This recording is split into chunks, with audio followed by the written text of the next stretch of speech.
Here now to talk more about this, senior advisor for the Foundation for Defensive Democracies and former Navy intelligence officer Richard Goldberg. Thank you so much for being here today.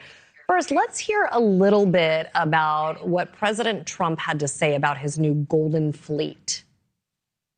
We had big battleships. These are bigger, but they will have 100 times they'll be 100 times the force, the power, and there's never been anything like these ships.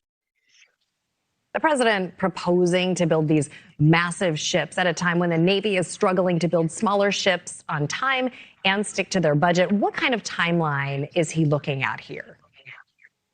Well, he's looking at this new battleship of his, the Trump-class battleship, to have the first one ready in the next 2 to 3 years, with 25 more to follow quickly. That's an ambitious timeline. I think it's important to sort of step back and look at the context of this. You're right. We have fallen short in the United States of our own shipbuilding goals. We're still 80, 90 some ships short of where the Navy wanted to be at with the classic type destroyers, carriers, frigates, et cetera. And so I think the president's finally pivoting to a major focus on Navy shipbuilding. As part of this, obviously the broader Golden Fleet plan you've talked about, United States would be bringing back, hopefully, shuttered shipyards to increase our capacity. China really just whips our lunch when it comes to shipbuilding capacity. We're going to need to be able to crank out not just these battleships, but more carriers, more submarines, and more of these new frigates that they're building. And they're going to have to do it very, very quickly. That means capacity. It means procurement reform. It means the money being there in multi-year cycles, not just in one-year cycles. And it also means a labor workforce that's ready to go when you actually open up and expand the actual shipbuilding yards. The Navy has also struggled to field some of the new technologies that the president said will be aboard. He's talking about rail guns, high-powered lasers. Are you confident that they will be able to build these Trump-class ships to the specifications that he wants? Well, I don't have confidence in the current system to date because we have failed to build that which we have in larger numbers. And so I think the president is looking at this and saying, what has he done when he's put his mind to it? He had Operation Warp Speed to get a vaccine for COVID faster than everybody thought possible. Came into this year and said, I'm going to make energy dominance and control of the periodic table a major priority. And look what's happening in energy markets and in critical minerals and mining right now, because he's putting that on Operation Warp Speed as well. If he now focuses and says, here's the vision.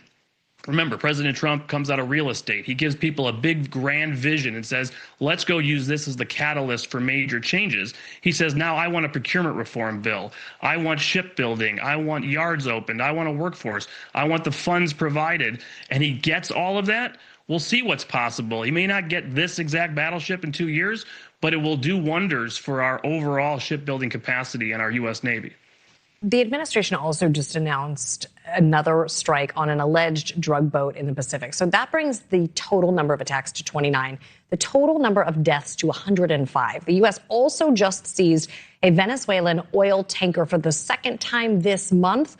What happens next here? And how is Venezuela, do you anticipate, going to respond?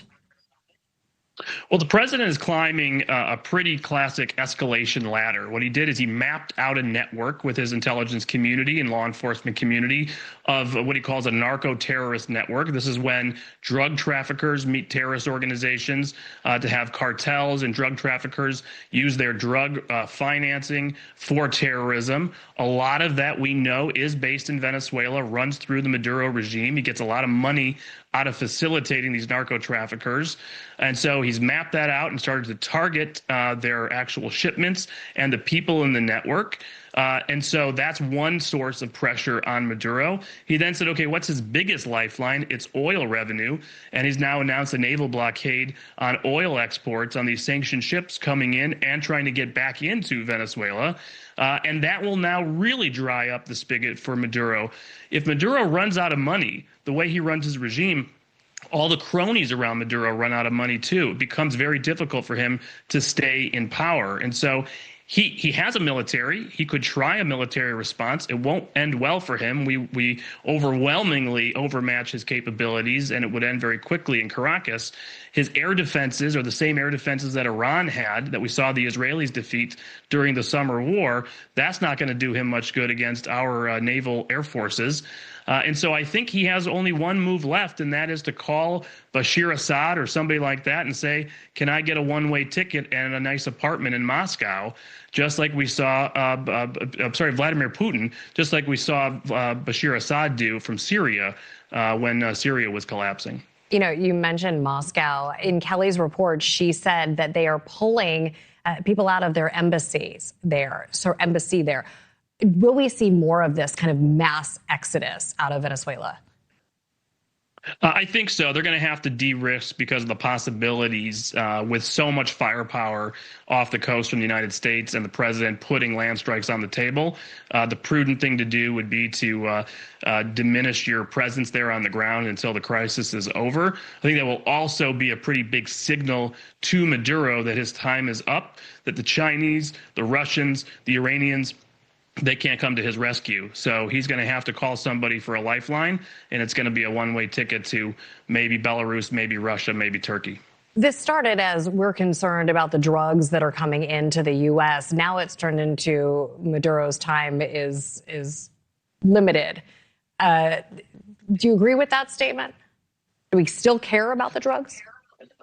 In my view, the way this has all looked to me as an analyst is to say, if my primary objective is ending all the myriad threats that Venezuela poses in our hemisphere, that's the transnational narco-terrorist threats, that's the Chinese presence, the Russian presence, the Iranian presence, Hezbollah and the Revolutionary Guard Corps. By the way, they all converge in Venezuela. Think about that in our own hemisphere. That's the kind of threat we're facing here. What is my escalation ladder? What are my options?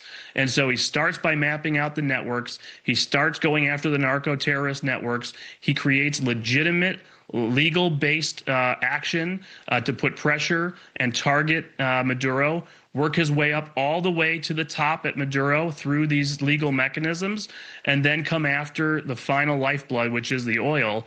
He is squeezing Maduro out of Venezuela, and I think he's doing a very effective job. All right, Richard Goldberg, I appreciate your time. Thank you.